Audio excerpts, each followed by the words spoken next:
Hello, everybody. This is Monica Larner. Good, happy Thursday. Welcome to another edition of our Italian wine series. Today, we will be speaking with the Lunelli siblings from Cantina Ferrari in Trentino in the far north of Italy. I put their bottles in front. Ferrari, we will have a fun conversation centered on Italian sparkling wine, and I can't imagine anything better for this beautiful day. It's sunny here in California. It's morning, and we will be connecting to late afternoon Italy time. Let me see if I can find Camilla, Marcello, and Matteo, her brothers. Hold on. I see a lot of people have already joined in. Thank you so much. This should be a really fun hour. I'm really excited about this because I just love these wines, and I love what they represent for Italian wine. Hold on. I am not seeing them on here. Hold on. Hello to all these people that have signed on. Well, we'll just give them a second. Ferrari is located in Trentino, which is in the far north of Italy, kind of along, here they are, north of Verona and south of Alto Adige, which is the far north of Italy. Let's see if we connect to them. Connecting. Hello. Oh, look how beautiful with all the bottles behind you. Good morning or good afternoon. Ciao. Good afternoon, Monica. Ciao, good afternoon. Good afternoon. So we have Camilla in the center, and on our screen is Marcello, and on the other side, on the left-hand side, is Matteo Lunelli. Ciao. Welcome to you all. Thank you so much for joining me for this really fun Instagram Live. I have my bottles in front too, so you can see. But I'm going to move them over so we can see each other better. So listen, I wanted to start off, just by asking you, how have you been in the last year or so? What have you been up to, and what is your vision of the world now that we're getting into a deeper chapter in this awful saga? How have things been for you in Trento? Camilla. Well, if we think of we closed at 2019, which has been just an amazing year for us. Things were doing just great, both nationally and internationally. Then we all know what happened. And as you know, Italy has been one of the very first countries to be badly hit. So we had restaurants and wine bars, not only in Italy, but all over the world, closed for most of the year, which are our main channels. So for sure, it has been a tough period. Nevertheless, starting in June, in Italy in particular, we have seen an incredible recovery.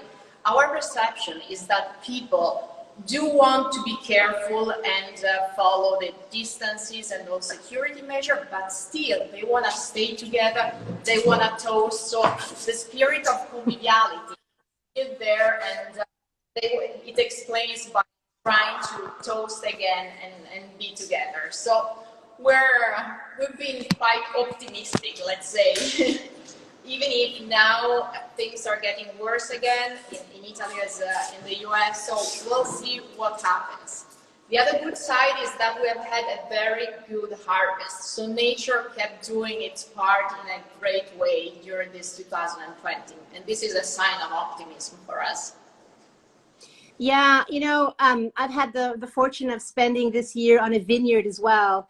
In the countryside, and it has been just amazing to be that close to the entire growing process. The awakening of the vines in spring, and then now we are in the middle of harvest. I was up early this morning helping my brother, so there's been I guess our relationship with what's important has been solidified. And of course, yeah, as you said, hopefully we can soon raise our glasses to a new chapter. Listen, so I will ask the next question to Marcello. Tell us a little bit, so give us, you're brand is Ferrari. The family name is Lunelli, and the winery has an incredible history that's so linked to the traditions of your region of Trentino. Can you give us a little bit of a history of the Ferrari winery and of the tradition of making sparkling wine, and then ending with your involvement?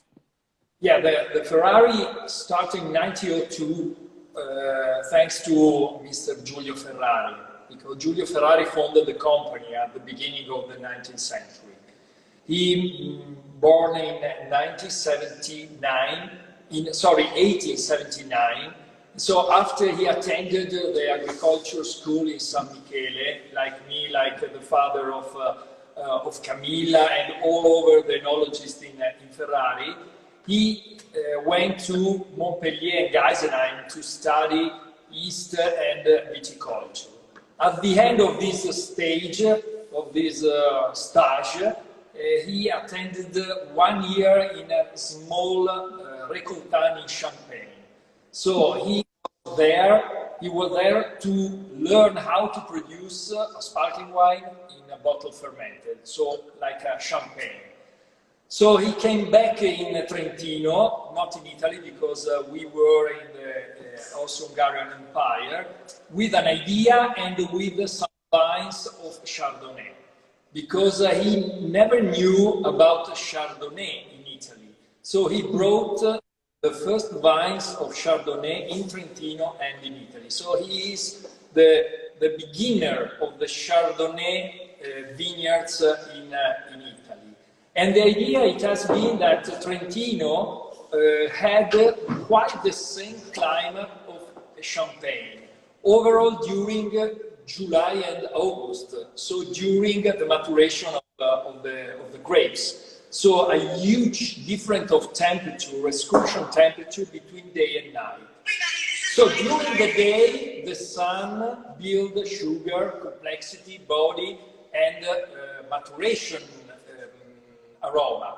But during the night it's very cold, and so the vines can maintain the acidity. The acidity is one of the first pillars of the longevity of our sparkling wine and of our Trento DOC. So Trento DOC we can define like a mountain fermented sparkling wine, because Trentino is very, very cold and is mountain. Then, in the 1952, he decided to solve the company, and our grandfather Bruno, who opened a wine shop in 1929, he decided to buy the company because he trusted in a very huge quality of sparkling wine. So in 1952, our grandfather Bruno bought the company, and since 1952 started the Lunelli story in the Ferrari company. So from under 10,000 bottles, now we sell more than 5.5 million bottles. So in the last 6 years, we increased dramatically the production and the sales of a Trento DOC. So just to follow up on what you said, in this change in 1952, going from 10,000 bottles to 5.5 million, not only did you change the profile of Ferrari, of one brand, but you actually created an image for sparkling wine in Italy, for northern Italy, as you said, this mountain sparkling wine. I mean, this coincides with, so much beautiful work being done in Italian enology, and the sparkling wine component is sometimes overlooked, perhaps. But the history of your estate is so fundamental to opening this new chapter for Italy. Listen, while I'm here right now, I just want to say that I'm seeing so many comments from viewers. I see someone who wrote that Ferrari is the pride of Italy. And of course, a lot of people are raising their emoji glasses to give a chin chin. If anybody has any questions at any time during this broadcast, please go ahead and ask them in the comments section, and I'll do my best to give those questions to the Lunelli team. So if you have any questions, shoot away. And also, I see that people are signing in from all over the place. So if you would like to send a comment of the country that you're watching from, I'll wave back, or at least acknowledge everybody from around the world that's watching us today. And welcome to everybody, and thank you so much. Listen, Matteo, I'll ask you the next question. We have been talking even before this live. We were talking a lot about the image of Italian sparkling wine, and some of the confusion that you rightly pointed out exists. Can you break down the categories of Italian sparkling wine and explain to us where Metodo Classico, Trento wines fall, and kind of clear up some of the confusion that we might have concerning the greater world of Italian bubbles, bollicine? Yes, thank you very much, Monica, and thanks for giving me the opportunity to speak about it, because as we discussed, probably, there is a great diversity in Italian sparkling, and sometimes worldwide this is not so well recognized. I would say that sometimes every Italian sparkling wine is called Prosecco, even if, as you said, Prosecco instead is a denomination. And for example, we also in our group Lunelli, we produce a Prosecco Superiore, which is called Bisol, but it's a different region, it's a different method, it's a completely different wine. And so this is, I think, diversity is also the beauty of Italian wine, in sparkling and in still wines. First of all, let's start from Ferrari. As we said, as Marcello mentioned, not only Giulio Ferrari created and founded our winery in 1902, but he started, what is now the Trento DOC, the Trento DOC appellation, which now unify over 55 wineries. So we are actually very proud because Giulio Ferrari has been a pioneer for many reasons. He was the first one to bring Chardonnay in Italy. He created Ferrari winery, but he also created what is now the Trento DOC. And we like in Italy to call it the Trento DOC, this, what is mountain sparkling wine. And it's the Trento DOC is only Metodo Classico, which means bottle fermented. And it's made with Pinot Noir and Chardonnay, mainly Chardonnay.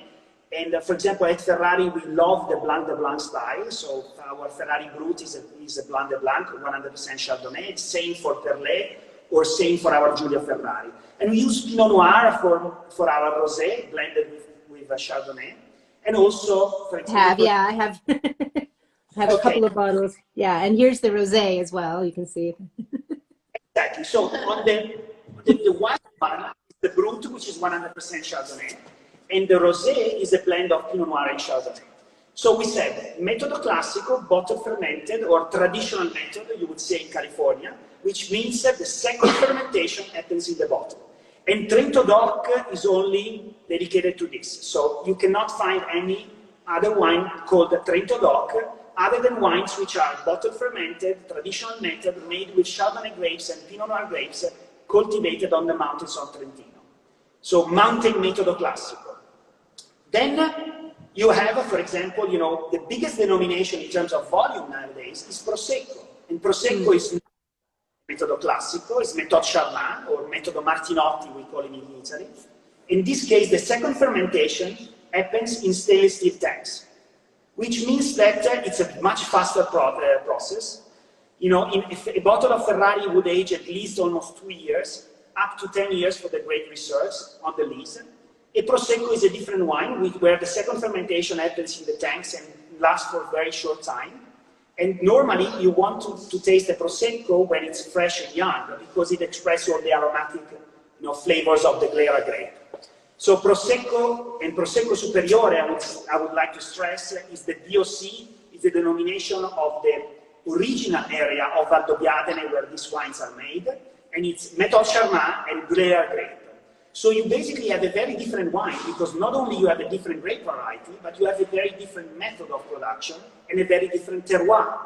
So Trentino is mountain, Valdobbiadene are steep hills. Then another region where you create Metodo Classico in Italy, for example, is Franciacorta. So it's bottle fermented, it uses mostly the same grape as Trento DOC, even if they use a little bit more Pinot Bianco probably, but is bottle fermented and it's in the region of Lombardia. Then sparkling wine in Italy is also sweet. You know, many years ago, most of the Americans would think about Italian sparkling as sweet. It still exists and it's a different grape. So you make it with Moscato grapes and it's a sweet, you know, it's a beautiful sparkling, for example, to be paired with some sweet and dessert. So this is, then nowadays you also produce, you know, some, historically, some sparkling wines in Lombardia in the region of the Oltrepò Pavese, which has a long tradition for Pinot Noir. And you could find also other sparkling, you know, in a sense also Lambrusco is an Italian sparkling, which is red and it's completely different. So I think it's, you know, all together the producer are united in, you know, promoting you know, an understanding of this diversity. We at Gruppo Lunelli, for example, being a producer of both Trento DOC with the leading brand of Ferrari and Isol as a Prosecco Superiore, we always like to stress this idea of the diversity of this wine. And, you know, Trento DOC is a denomination that is unique because, as we said, it's a mountain sparkling wine. And in the world, this is a very unique feature. And with over a century of history, I think it can propose itself as, you know, an excellent sparkling on the worldwide market. And so this is what we want to be, also ambassador of this beautiful terroir, which is the Trentino, and ambassador of this denomination, which started with Giulio Ferrari, and nowadays really unified a passion of over 50, you know, wineries which share the same denomination. Yeah, it points to the biodiversity of Italy as well, that you have Prosecco and Prosecco Superiore made with the Glera grape, as you pointed out, or you have the various Moscato d'Asti made with the Moscato grape in Piedmont, or you have the Lambrusco. You have so many different indigenous grapes used in these funky wines, and obviously the confusion has kind of gone upscale to the Metodo Classico, as you pointed out, from Franciacorta and Trento DOC. But of course, these wines represent the high end of the market. They're wines that are incredibly labor intensive. They're wines that age for a very long time, and they're very beautiful wines.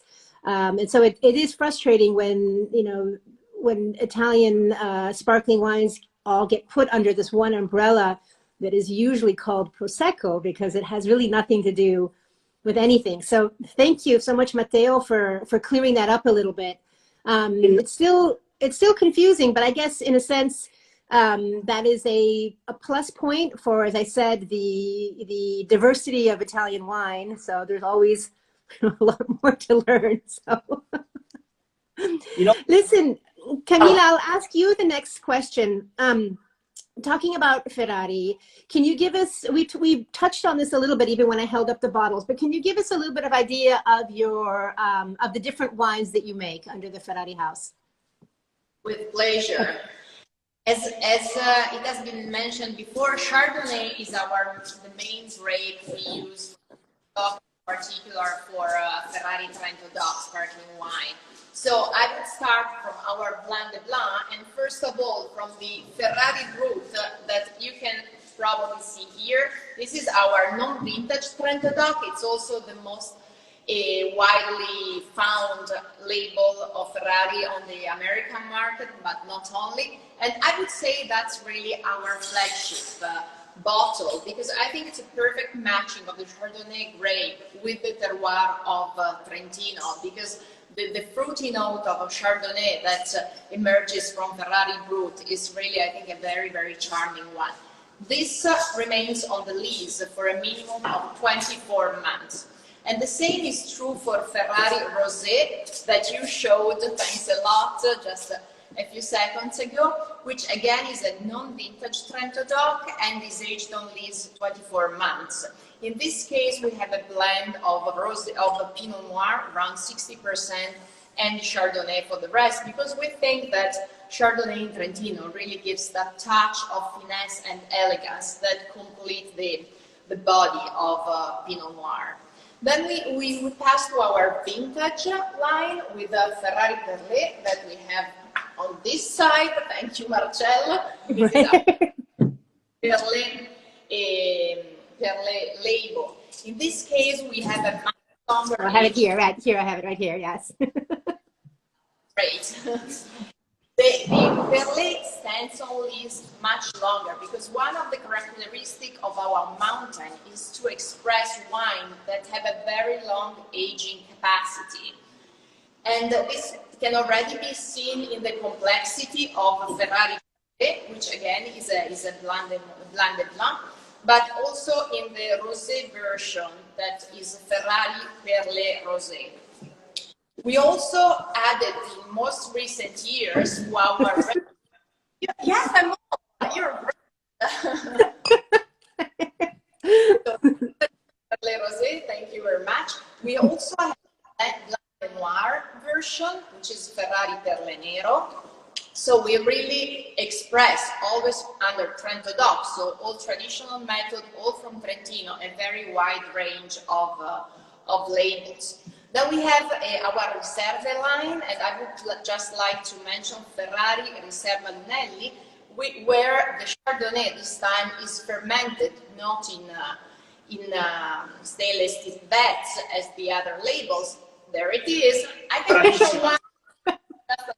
Thanks, Monica. But first fermentation takes place in wood. So it's definitely richer with more body, more structure, gastronomic wine, perfect for pairing really with a lot of plates. And then we go to our top cuvée. Here it is. We have it. We have it. Yes. On that. I have it too. I love this wine. I just love this wine. Is kind of part of my Italian tasting education when I first started learning about Italian wine. I just remember the impact it made on me years ago. I mean, this is almost 20 years ago. And I just really opened up a world because I said, okay, this is something so special, so different, so Italian, you know, and I just love this wine. Every time I taste it, it's always an emotion for me. It's a magical bottle. Thank you very much. But if you start from that, it's hard to go any farther. It is. Very special dessert because it really challenged time, we like to say, because it's presented on the market with at least 10 years on the list. Just to give you an idea, we just came out with vintage 2008. So 2008 is the current vintage of Giulio Ferrari Riserva del Fondatore. And I think you can observe how the complexity and deepness of this Trento DOC is also matched with an incredible freshness. You can tell it still has a very, very long way to go. And this is thanks to the capacity of Marcello and his technical team for sure, but most of all from the amazing vineyard where it comes from, Masochianizza, which is very high in altitude, surrounded by alpine woodland. So it's really a magic place that gives birth to this reserve, but only in the vintage that we consider perfect for a perfect reserve. A year, a harvest which is not top, and we prefer not to produce Giulio Ferrari because when it comes out, it has to be really perfect. So I wanted to say that I saw some people waving. I saw Boston, I saw Barcelona, hello. I saw Mexico, hello. And France, and from Indonesia, hello. Thank you for joining us. And yeah, I also noticed that somebody made a comment, a little bit of a faux pas, but I will not call anybody out, saying that they love Italian champagne, but you can't actually say that because it's Trento DOC, and of course Champagne is a whole other region in France that is very similar, but in a whole different country, obviously. So, and California, hello. So anyway, but we're happy that you love the wine, and that's the important thing. Listen, Marcello, I will jump over to you because after Camilla presented the wines, it gives us a perfect opportunity to talk a little bit about the territory. Camilla mentioned the high altitude vineyards. We are in the Dolomites, so there's a very kind of unique set of soils. Altitude is an incredibly important factor, as you mentioned, in making mountain wines. So can you give us a little bit more of an identity of the vineyards, of the Mazzopianice, and all the different vineyards that you use for the Chardonnay and the grapes that go into the wine? Yes, Trentino is located in the northeast of Italy, in the middle of Dolomites. So we have a special soil to cultivate our vineyards. Trentino, all the soils comes from a glacier, so it's quite easy with a big percent of sand, a little bit of limo, and between 10 and 15% of clay. So are quite simple soils. But there is a part of Trentino called the Valle di Cembra that the soil are volcanic. So we keep separate the grapes from Cembra Valley because like you use the spicy stuff in the kitchen, we use these wines from Cembra Valley to like the last touch in our cuvée.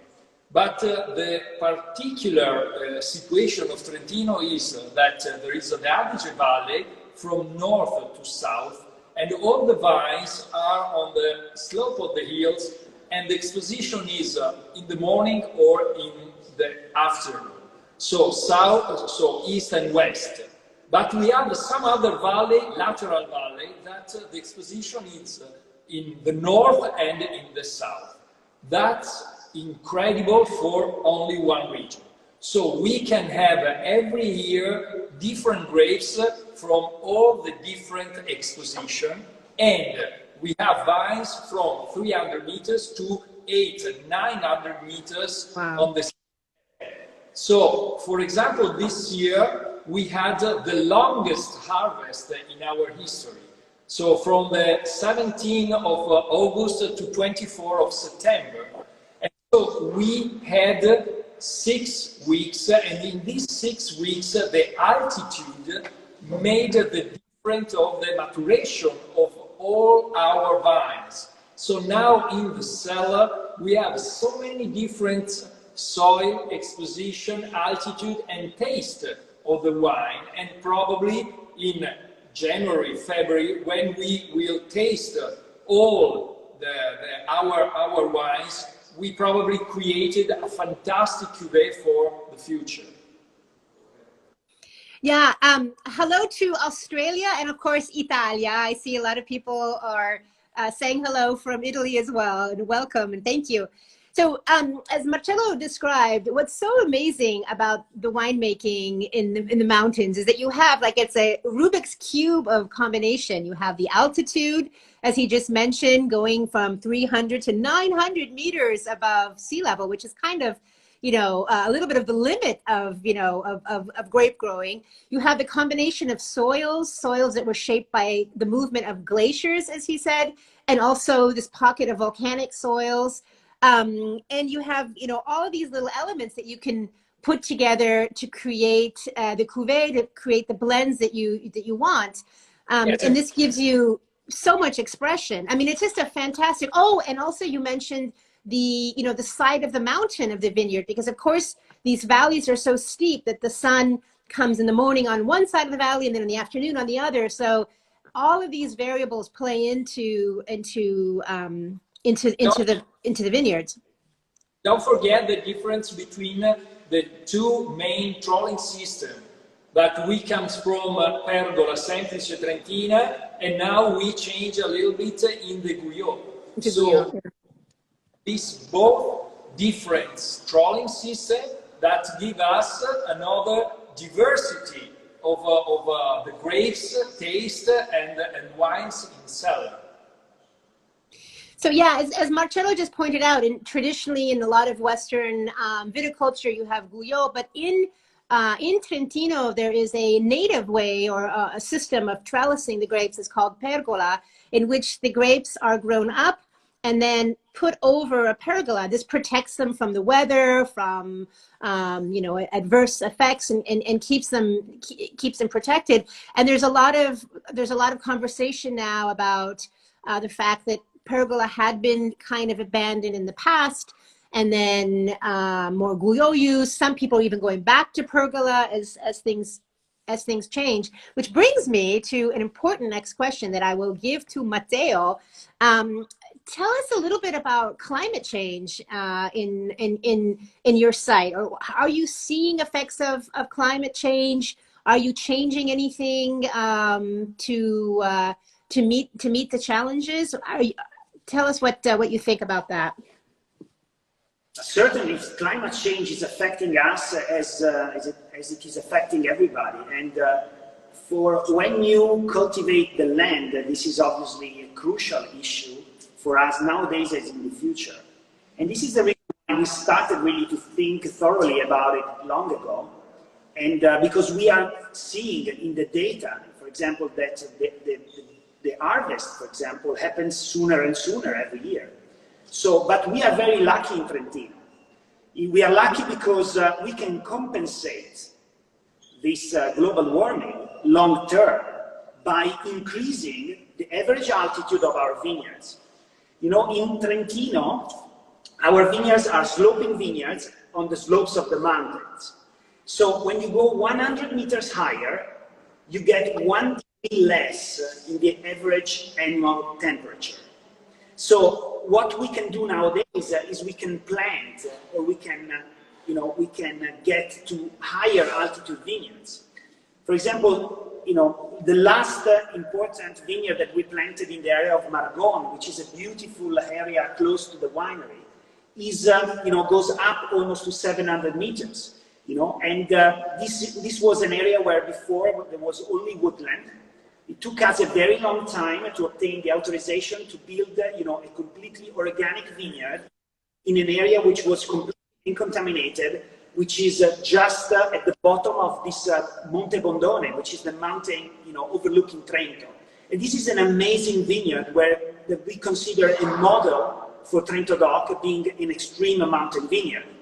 So nowadays we can cultivate at 700 or even 800 meters when you go closer, for example, to the Garda Lake, because the Garda Lake gives a very positive influence on the temperature again.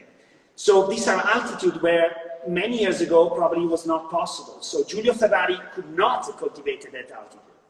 In addition, the growers in Trentino, historically, they started in the bottom of the valley because it's easier to cultivate the flat land in the bottom of the valley. And when you go at higher altitude, obviously the yield per hectare goes lower and lower. So it's a very tough viticulture. You have low yield, but it gives you these amazing grapes, Pinot Noir and Chardonnay, mountain Pinot Noir and mountain Chardonnay, that has this great, this nice acidity and bright acidity, compensated with a nice aromatic maturation. This year, as Marcello mentioned, our harvest lasted over a month because we really waited for the last grapes of Chardonnay at high altitude to fully mature, and we harvested grapes which were yellow and bright yellow, well mature, and at the same time these grapes still have very nice acidity. And these are the grapes that enable us to create long-aging Trento DOC like our Perlé, like our Riserva Lunelli or the Giulio Ferrari. So this is really an incredibly important feature. And by getting higher and higher in altitude, we compensate the global warming. So all the new vineyards that we plant are at higher altitude. All the new growers that come to supply grape to us, we try to get them at higher altitude. Or, for example, areas like Valle dei Laghi that gets the influence of Dolomites even more. So, for example, in the Valle dei Laghi, which is this beautiful valley that goes from Trento to the Garda Lake, you get a very unique climate. So even in the bottom of the valley, you get this fresh air and this nice shifting temperature between day and night, which is a crucial feature to create an amazing Trento DOC. And a sparkling wine needs to have this bright acidity that provides finesse, elegance, and sharpness. You know, what you said is so it's so curious. I remember many years ago reading, even, you know, in the Valle dei Laghi, which is kind of on the, as you mentioned, on the lower range of the territory of Trentino. This is kind of the last call for a lot of, you know, Mediterranean agriculture, like lemon trees and olive trees. You know, this is kind of the last chapter. And then the mountains raise so dramatically right behind that, changing everything and going directly into this viticulture that Marcello described. It's so heroic, you know, so difficult, so extreme. And Matteo, I'll go back to you. Can you tell us, as you go higher, looking for, you know, this one degree in temperature help as the climate change, what are the other challenges you face as you go up the mountains? I could imagine that it becomes so much more difficult for the farming and for bringing the fruit down and for everything. I mean, what other challenges do you foresee as this continues? You know, obviously, as I said, it's challenging to cultivate the mountains, and the higher you go, the more extreme the condition becomes. But at the same time, you know, as I said, probably the weather you get nowadays at 700 meters is a weather that many years ago you were getting, probably at the time of Giulio Ferrari, you would get at a lower altitude. So this is a long-term process. You know, what I mentioned to you is not something that happens from one day to the other. It's something that, you know, in a sense, we think that the next generation of our family will find probably higher altitude vineyards because of this very slow process. You know, in a sense, it's difficult because, as we said, the higher you go, the more in the condition, also in terms of inclination, in terms of all the, you know, all the weather conditions as well, they become more extreme. But it's also, as I said, you know, what's something that makes our sparkling even more authentic and even more, you know, unique in a sense. You know, we think that Trento DOC is a mountain sparkling wine. Ferrari wants to be a mountain sparkling wine and wants to be an expression of this unique terroir, which is all about mountains. You know, the vast majority of Trentino is made of mountains. It's just, you know, we just have a few, you know, narrow valleys that are all scattered. And, you know, as Marcello mentioned about the terroir also, it's great to have this diversity in the grapes. Having grapes coming from different valleys and different altitude, you get like a different color for somebody who needs to paint a portrait, to paint something, you know, to create the cuvée. These incredibly different grapes coming into the winery are incredibly very important, and they are a great advantage. You know, I think this is what makes us unique, and what made Ferrari and Trento DOC really the pinnacle of the sparkling wine in Italy. As you mentioned, you know, before I said, you know, we have a great diversity.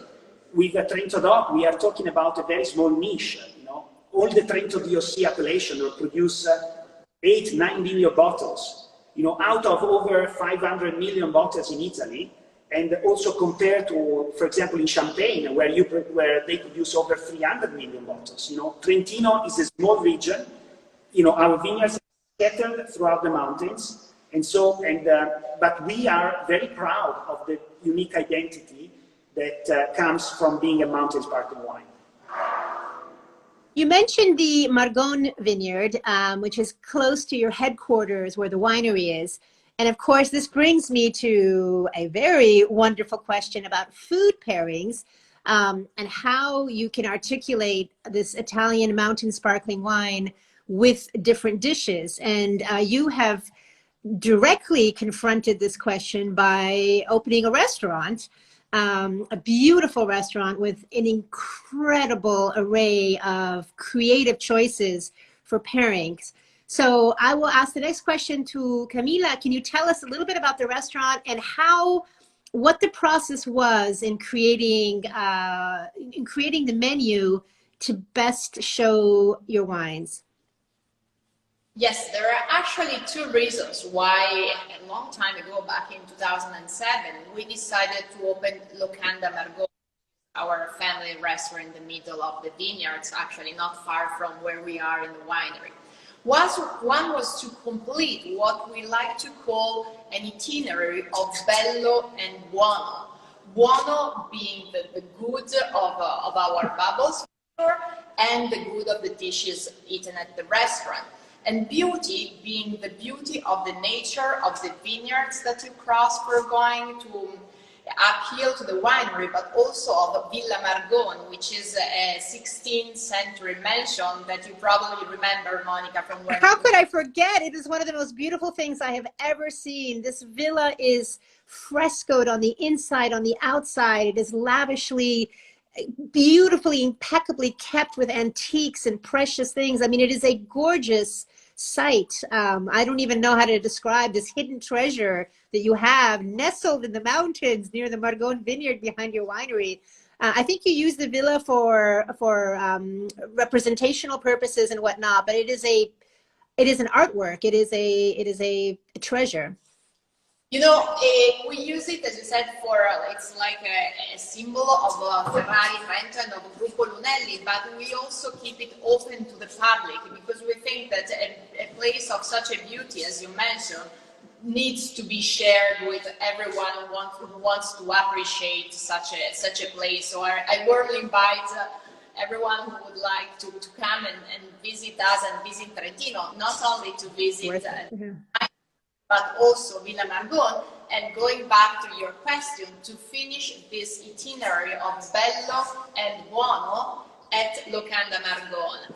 So this is one of the reasons why we created the restaurant. But the second reason is that we are positively sure that Trento DOC sparkling wine, a well-aged, structured sparkling wine like this, is a perfect food wine. It's a gastronomic wine, which is great for celebration. It's great for aperitivo. I'm not saying it's not, because the joy of opening a bubble is something important. But the perfect way to appreciate it, in our opinion, is to pair it with food. And this is something that we're not the only one to say, because if you attend a sommelier course, at least the Italian Sommelier Association always says that the most flexible wine in pairing the Metodo Classico sparkling wine, because of its versatility to match with different dishes, the same wine. So at the restaurant, we provide a lot of, we want to make some experimentation in pairing, because the structure of a Trento DOC like this goes beyond the traditional pairing that many people would probably think of, like having a nice light fish and so on. No, we think this wine can stand much stronger pairing with important plates, very tasty. So we propose this kind of pairing, which are studied by our chef with the support of Marcello, of our enologist, to provide new experience. And I can tell you that most of the guests come to Locanda Margone for having this menu. Iridescenze and Bollicine is the name, so it's a full menu that already provides the pairing with 6 different Ferrari Trento DOC, and all of them remain amazed, and very often they come back for that. I've had the pleasure of eating at the Locanda, and I remember being so fascinated by the use of even specific spices, like, for example, saffron, or even some really light mountain herbs, and how beautifully these little accents just match the wine. The more textural richness of the wine, or especially when there's more age on it, and and this kind of velvety feel. I mean, it was really quite an amazing gastronomic and food and wine experience, because you really got an idea of the as you said, of the versatility of the pairing options. Yeah, it's really, as Camilla said, if anybody is in that area of Italy, I definitely think it's worth a long, pleasurable stop, especially for the meal. Marcello, I'll ask you the next question. we mentioned Bisol a little bit. Bisol is the brand in Valdobbiadene for Prosecco that you own. And I know that you also have a fascinating estate in Umbria. So can you give us a little bit of an idea of what the Lunelli family is involved in outside of Trentino? Yes, well, outside, all of our started in Trentino, because in 1987 the Camilla's father Mauro invented a still wine called Villa Margaux. Then we continued to have another still wine in Trentino, like Maso Montalto, so a Pinot Noir in a red vinification, so in a red version, like a very good Burgundy style still wine. Then we gave an overlook outside Trentino, and in 2000 we invested in Tuscany, on the Pisa Hills near Pontedera. And well, I tell you Pontedera because in Pontedera born the Vespa motorcycle. So Italian mito that everybody knows. You have some even between the brand name Ferrari, that of course evokes another very famous vehicular brand name, and Vespa. You guys have a good connection with the fast lane, right? Or the slow lane, I guess. That's we are near Pontedera, but on the hills we build a new winery with a holiday vacation apartment, and the focus is on the Sangiovese and the Cabernet Franc. So the history started in 2000 in Tuscany, and then one year later we invest in Umbria, in a special land where we produce Sagrantino di Montefalco. So in Montefalco land we build a new and unique winery called Carapace. So one of the most important modern sculpture called Arnaldo Pomodoro designed our winery like a shell of a turtle, so-called the Carapace. And then there we produce Sagrantino and Rosso di Montefalco. These two wineries are with Trentino under the umbrella brand called Tenute Lunelli. So we decided to use our family name for the still wine that our family produced. So Trentino, Tenuta Margon, Tuscany, Tenuta Podernovo, and Umbria, Tenuta Castelnuovo. Marcello, my apologies. I presented you as siblings at the beginning of this broadcast, but you're not, because you are cousins, right? We are. I see. Yeah, I'm sorry.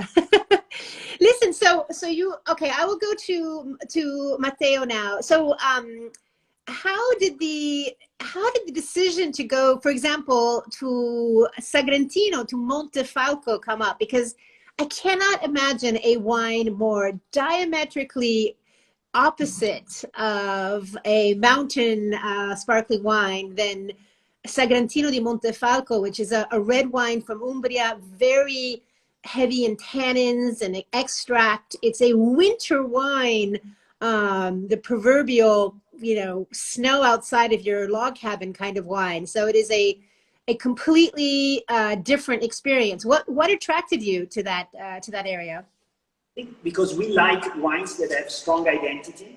As I said, with Ferrari, we think we are a mountain sparkling wine. Sagrantino has this unique power, plus, and then each one of us has his own taste. For example, I love Sagrantino also blended with Sangiovese, because I think you get the power of Sagrantino and the elegance of Sangiovese together. It's Montefalco Rosso, it's called. Yeah, it's a blend. It's a beautiful wine. It's true. Yeah. I love those wines too, yeah.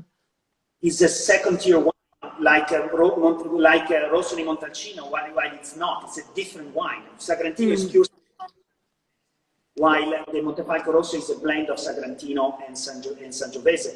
But in general, we liked the uniqueness of this terroir. And at that time, I think it was Mauro and Marcello. It was the acquisition who happened before I entered into the winery, into the family business. But for sure, you know, I remember from that days, the idea was to go in a territory which was emerging, because at that time, you know, Marco Capraio obviously was the starter in that region, but many other producers were developing new, you know, great Sagrantino. We thought, you know, that Sagrantino could be a unique wine with a strong identity, and plus, you know, we fall in love with the territory. You know, the land Umbria is beautiful. You know, we have nowadays we built a beautiful winery, because the winery in Umbria is built in a project of Arnaldo Pomodoro, which is probably the most famous Italian lily sculptor. So he created a very unique winery, which is called Carapace, which is basically a turtle shell on the top of the hill. And we are, you know, close to a beautiful small village, medieval village like Bevania. But we are very close to Assisi, which is a magic city, you know, from St. Francis, and which is a city of religious history, of art and culture. You know, Umbria is really, I think it's also underestimated as a destination, because it's one of the most beautiful places in the world, I would say, but certainly in Italy. And a very unique terroir. The same happened for Tuscany. We wanted to find, you know, an area in Tuscany which was a little bit in the middle between the high hills of Chianti and Costa Toscana, which was a little bit newer. And then we decided to go to Valdobbiadene again, because we liked the diversity. And in Valdobbiadene, we decided to make Prosecco Superiore, and we chose a wine which is based in Santo Stefano, in the area which is most located and with the unique steep hills of Valdobbiadene. And so this is what we like. The wines that represent their own territory and their own land. And in Gruppo Lunelli, we certainly want to share some synergies, but the production sites are all independent. They need to maintain a strong link with their own territory. As much as Ferrari is linked to Trentino, we want our estate in Umbria and Tuscany to be truly Tuscan or truly Umbrian wines. And in Veneto, we want to be an expression of the unique terroir of Valdobbiadene. So this is the spirit of the Gruppo Lunelli, where the whole idea is really to translate what made Ferrari great. Because with Ferrari has always been only an expression of Trentino, and we always tried to make it as extreme, you know, an extreme expression of this mountain viticulture. And who knows, you know, we hope that in the future, you know, the Gruppo Lunelli will continue to grow, because we love to represent Italian wines. We think there are a lot of beautiful terroir, and we look forward for new adventure, you know. I've had the pleasure, just backing up to the Carapace, the winery in Umbria that both Marcello and Matteo spoke about, designed by Arnaldo Pomodoro. It is one of the landmark wineries of Italy for sure. And I remember when it was built, it kind of created, you know, a renewed attention, you know, especially towards the aesthetic of wineries, because you had what is a famous architectural addition to the landscape. And as they both described, it looks like a tortoise shell that kind of sits on the top of the hill. And of course, you know, you wonder a little bit about the, you know, the metaphor of the tortoise shell, which kind of protects the inside, and all the winemaking, the aging room, and I believe even the fermentations. Oh yeah, you can see it there. You see it there, the picture.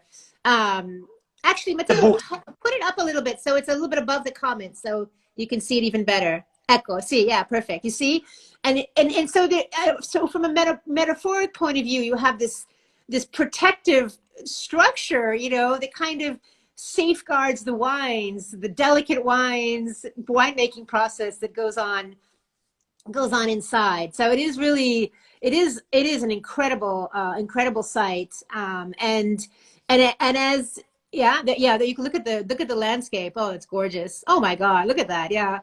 And nearby is Bevagna, the little town of Bevagna.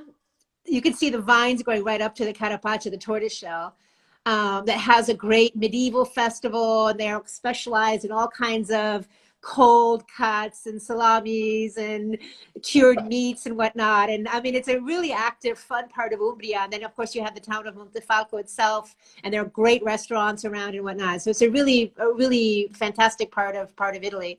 Camilla, I will go. We're getting to the end of our time, but I wanted to ask you a little bit because Matteo mentioned the synergies between the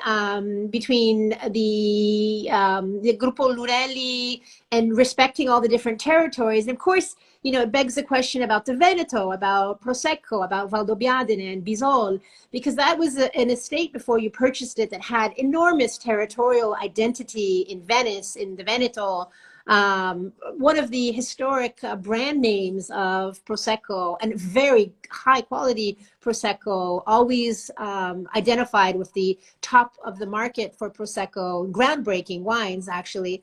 So I wanted to ask you how do you keep those synergies, and how do you keep the difference, you know, the different territorial identities, because, you know, it's a world apart for Bisol and Ferrari. It's absolutely a word apart, and as Matteo just said, we want to stick very close to the identity of the different territories where we produce our wines, and really a key. But on the other side, we're glad that all the brands of the Lunelli group share the same values. So one, as I said, is being strict to the territory, but then we have this continuous search for excellence. And this is also the reason why we've been honestly searching for a winery, for a Prosecco winery to acquire for many, many years. It has been a long search because we did not only want a Prosecco winery, there are quite many, but we wanted a Prosecco Superiore winery producing top quality wine, which was really a reference for Prosecco, and Bisol definitely is this, because think that the first document talking about the activities of wine grower of the Bisol family goes back to the 15th century.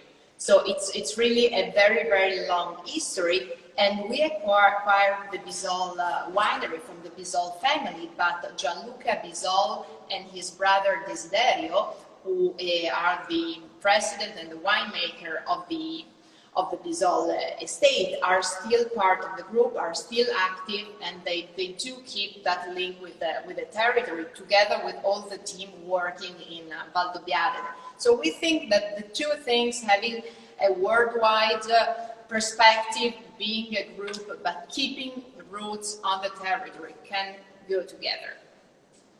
And that kind of recalls where we began this conversation, with the Ferrari family then transforming into the creativity of the Lunelli family, I suppose, right? These transitions between important families that all share common goals related to, of course, their wine. So it all makes perfect sense in the end, I suppose.